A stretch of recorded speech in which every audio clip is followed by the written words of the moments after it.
don't waste all that energy just now. We've got so much fun ahead.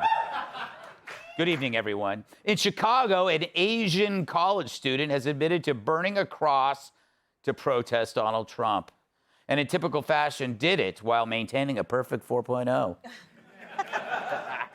The student was arrested after investigators were suspicious when he initially blamed the Ku Klux Klan. Oh, racist would say.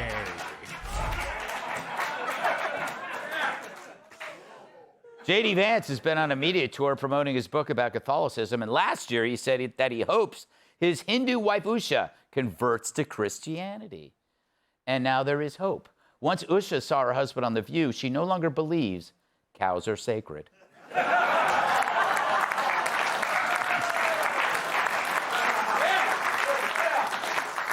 But the vice president did a great job on The View yesterday, but it was the Secret Service who performed so bravely by jumping in front of JD every time Whoopi broke wind. An Indonesian man was found barely alive after wandering lost in a mountain forest for 3 years. The amazing part, he passed another man who asked him for directions.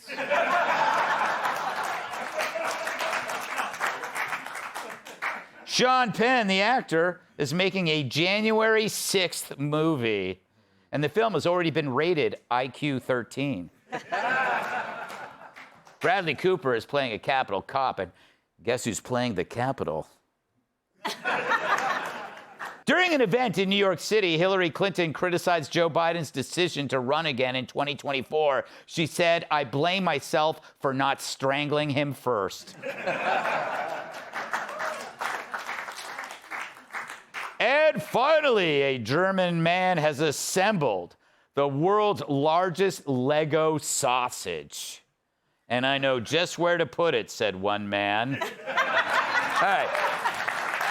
What do you expect? So once again, we stopped a nutty plot to kill the president and his supporters, a terror attack targeting Sunday's UFC fight at the White House. At least a dozen keyboard rebels armed with rifles planned to hit the South Lawn with explosive drones and snipers, targeting politicians, the crowd, and anyone who supports this evil government or Israel. These rejects held grudges against Trump, billionaires, capitalist elites, and anyone who's ever taken money from AIPAC, which is code for the Jews. Sound familiar? Yep, it's the same envy-driven poison we've heard from the left. And primarily, the dude whose chest screams Gestapo, while his beard screams Village People. Both these fanatics and Graham Plattner seethe with hatred for Jews, the rich, and capitalism. Basically, anyone or anything that's been successful. That's why you don't see them railing against Jim Acosta. And yet, the Dems still support the Nazi-tattooed Graham, who's been accused of everything from insulting dead soldiers to mocking teen suicide. Why? Because they want to win, which leads us to their strategy for defending him. They'll say if Plattner loses, then the Republicans would still hold the Senate, which means the Supreme Court will become more right-wing and millions of innocent women and children will die, which is the same filter of existential crisis they use on everything. If you believe Trump's a danger to life as we know it, then it justifies anything, like voting for a creep with a Nazi tattoo. Now, if you truly believe it's either Plattner or the end of the world, I get it. But I know the Dems don't believe that because they use the same doomsday defense on everything. You keep using a gas stove, the ice caps will melt and the world will end. If we check ID before voting, we will return to Jim Crow or worse, slavery. January 6th, remember, worse than 9/11.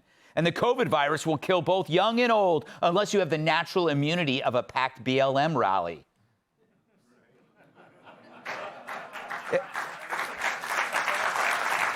And if you keep reading Kilmeade's books, your IQ will plummet. Okay, they were right on that one.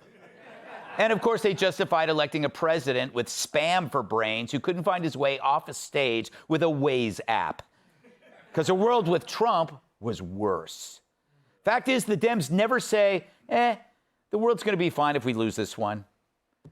Now, what if you don't believe the end is nigh, but still vote for Plattner? That means you don't think he's a toxic male, or you don't care, which means your authority on matters of misogyny no longer carry any weight. So when you scream about a fighter calling a first lady a man, we don't care. When you bring up Trump's so-called treatment of women, it falls on deaf ears. And when you condemn me for wearing a Speedo at my job review, no longer resonates. So Plattner's support relies on the scuzziest reason of all, that you know there's no existential crisis, and you know Plattner's a creep, but you will still back him because he's a Democrat. And let's be real, that's exactly what 99% of the party hacks are doing. And the entire power-mad left has built a sick little framework to excuse it. So if you're a Democrat, ponder this. Your party needs you to believe it's the end of the world. So you'll vote for their awful, awful ideas, which, when you really think about it, should be the reason to never vote for them ever again. I mean, if someone says, the world's going to end unless you go home with me, would you buy that? Hell, it's never worked for me. Here he is. Let's welcome tonight's guest. This is good. She talks so fast, every 75,000 words, they have to rotate her fillings. Co-host of Outnumbered, Emily Capano. He's proof that hard work and talent are all words with letters. Comedian Jeff Dye. No matter what life throws at her, she still won't eat it. New York Times bestselling author and Fox News contributor Cat Tim. And he looks like the bouncer who will let your girlfriend in, but not you. Former NWA World Champion, host of Planet Tired Podcast, Carlos.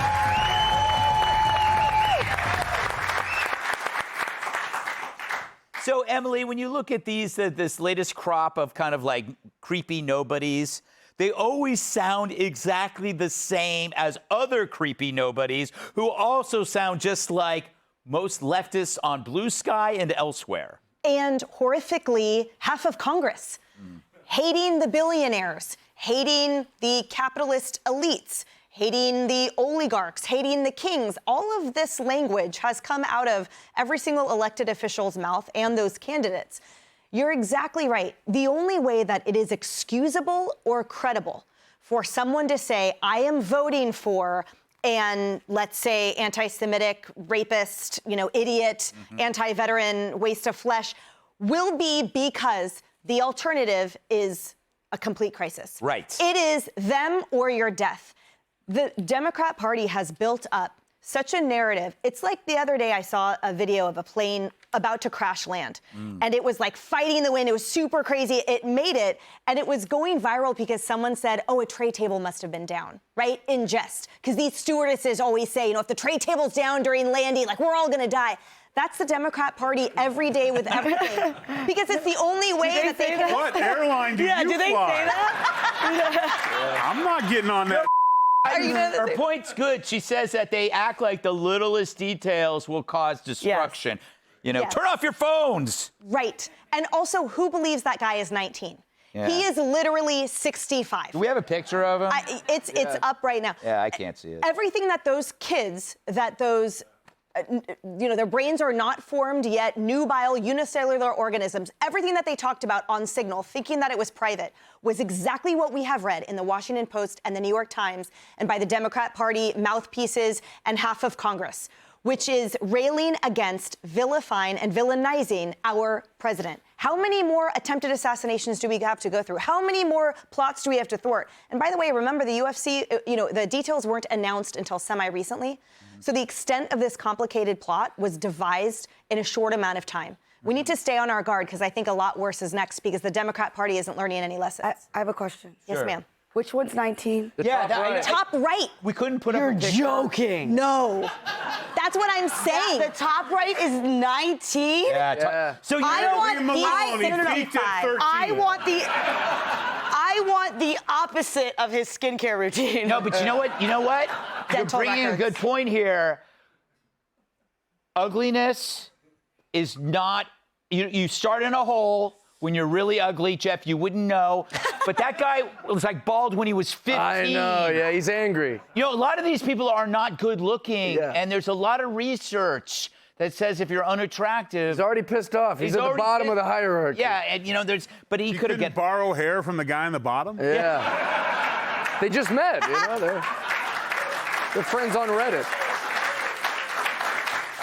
I've said this before, ugly people have no Gandhi. So, Jeff, rather than just smiling like a cute little boy that you are, Yes, why thank don't you you. add to this conversation? All right, I didn't know once? if you were ready for me. Here's the thing. I don't know why it's so popular or in vogue for violence to be such a thing. Whether it's a small protest, whether it's I was defending myself, whether it's he was racist, whether it's this ideology, whatever it is, it might just be my world, but it seems like it's all the time. It's always someone going, yeah, but you don't know they were provoked, or you don't know that this was a thing, or it was because Trump is this. I actually, historically, the more Trump is trying to get assassinated, the more I'm kind of rooting for him.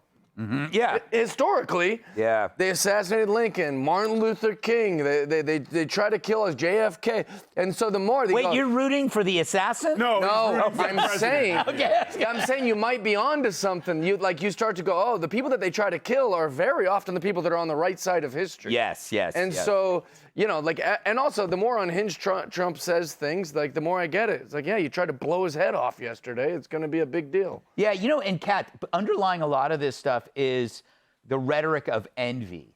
You know, and it's like they look at successful people and rather than emulate, they destroy because it's more effort to emulate than it is to just say, I don't want that.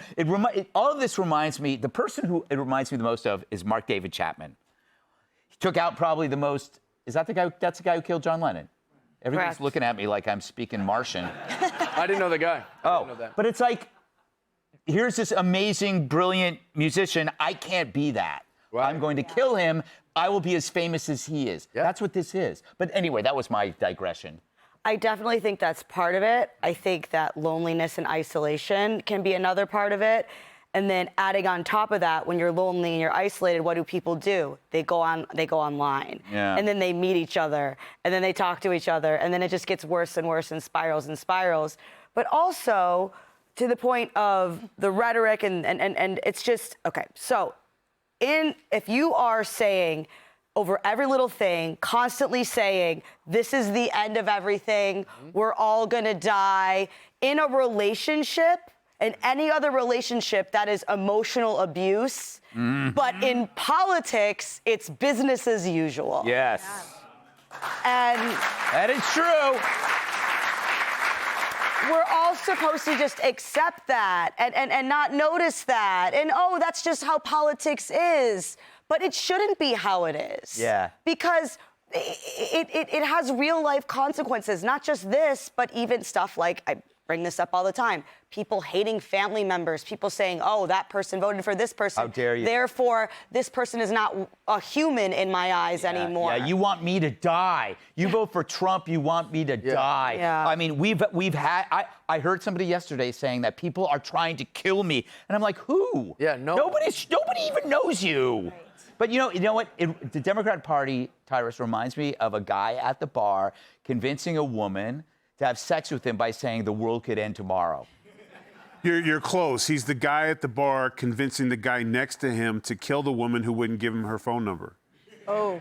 Like That it's is not. darker. Well, this is dark. I mean, I don't understand. President Trump supposedly incited a riot January 6th. These politicians are inciting assassinations. Why are they not being impeached? Yeah. I don't understand it. They are the cause. They are the cause and the effect. It's no longer guys seeking for attention. We talked about this before. They said it long enough. It's working. They now have soldiers and domestic terrorists to do their work. How are they any different than Ayatollah inspiring young men who have nothing in ISIS to put bombs on their chest and run into Jewish hotels and stuff. It's the same thing. It's happening in real time. President Trump said best, enemy from within. It's not within anymore. It's in broad daylight. They go on TV every day. They say these things over and over again. Then you have the media is even worse. And if every time something does happen, what's the first thing come up with? It's fake. Trump faked it. Right. He faked. The FBI's lying. And meanwhile, they happened. fake theirs. The ones they claim. So what it is that our way of life is under attack, but we're the ones still wearing white gloves, and they're not. And at some point, we have to start treating them like they're terrorists. And when a senator comes out and says the things that they say, this is war, and we need to go to the streets, and we need to do these things, those senators need to be arrested.